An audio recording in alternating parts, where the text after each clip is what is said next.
Belə bir axın, cərəyan yaratmaq istəyirəm. Azərbaycan ədəbiyyatında üçləmələr. Azərbaycan ədəbiyyatı dedikdə bizim tədris proqramımızdakı ədəbiyyat nəzərdə tutulur. Siz özünüz də belə bir kontent yarada bilərsiniz. Necədir bu? Nədir bunun məntiqi? Hər hansı bir xüsusiyyət seçirsiniz və o xüsusiyyət baxımından Azərbaycan ədəbiyyatında sizə ən çox təsir edən 3 epizodu və yaxud da 3 obrazı qeyd edirsiniz. Məsələn də Azərbaycan ədəbiyyatında ən yaxşı qəhrəman və yaxud da ən çox haqsızlığa uğrayan qəhrəman, nəsə belə bir xüsusiyyət seçib siz də bunun ardını gətirə bilərsiniz.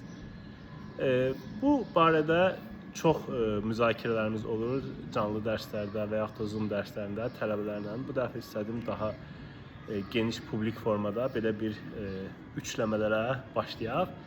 Birinci mövzu belədir. Azərbaycan ədəbiyyatında maarifçi adlandırılmaq baxımından ən çox haqsızlıq edilən obraz, mənfi mənalı. Yəni onlar heç əslində o qədər də maarifçi obraz sayılmamalıdır, amma onlar israrla maarifçi adlandırılır. Bu baxımdan ən çox belə deyək, haqsızlıq olan 3 obrazı qeyd etmək istəyirəm. Ona da deyim ki, bu bir test yarışması deyil. Müəyyən qədər bir subyektiv, emosional məsələlər də ola bilər. Əsas odur ki, yəni sizə ən çox təsir edən, sizin üçün ən çox təsirli olan 3 epizodu və yaxud da qəhrəmanı seçmək lazımdır. Əvvəlcə siz öz versiyalarınızı yazın, 3 obrazınızı seçin, sonra mənim fikrimi dinləyək, görək sıralama və sıralama uyğundurmu və ümumiyyətlə üst-üstə düşən obrazlar olacaqmı? Öz seçdiyiniz obrazları 3, 2, 1 bu formada sıralayın. İndi keçək mənim fikrimə. Mənim fikrimcə Azərbaycan ədəbiyyatında haqsız yerə maarifçi adlandırılmasında 3-cü yerə çıxan obraz Vaqif dramının baş qəhrəmanı Vaqif obrazıdır. Bəzi vəsaitlərdə onun maarifçi kimi göstərirlər. Əslində isə onun maarifçiliyi ilə bağlı demək olar ki, heç nə yoxdur. Yəni bir dənə yerdə İbrahim xana deyir ki, açılsın hər yerdə məktəb mədrəsə. Bir dənə bunu deyir. Yəni özü nəsə elm öyrətsin, nəsə getsin, fədakarlıq eləsin, savad vermək baxımından bunlarla rastlaşmırıq.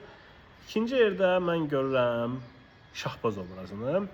Şahbaz obrazı o da, yəni təhsil almaq istəyirdi, yeni mədəniyyətlə tanış olmaq istəyirdi, elm öyrənmək istəyirdi, amma bunu xalqa nəsə öyrətmək baxımından yox, özünün ucalması üçün istəyirdi. Yəni bu onun maarifçi adlandırılması mən bilmirəm. Yəni o ya maarifçi sözünün mənasını düzgün anlamayıblar onu maarifçi adlandıranlar, ya da bilmirəm hansı səbəbdən adlandırılıb.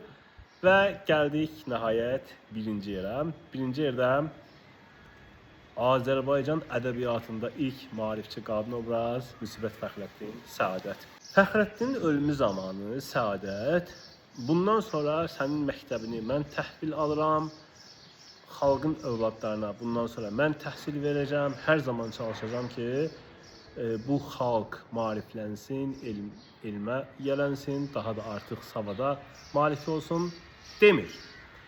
Deyir ki, daha mən səndən sonra onsuz da mən də çox yaşamayacağam. Qalan ömrümü də gedib sənin məktəb xananda, azarxananda mücavirlik eləməklə keçirəcəm. Mücavirlik, yəni ki, ömrümü ibadətlə keçirəcəm, qalan ömrümü. Yəni orada heç bir epizod yoxdur ki, desin bundan sonra mən maarifçi işlərini davam etdirəcəm. Beləliklə mənim üçləməm belədir. Sizin üçləmələrinizi də oxumaq maraqlı olacaq.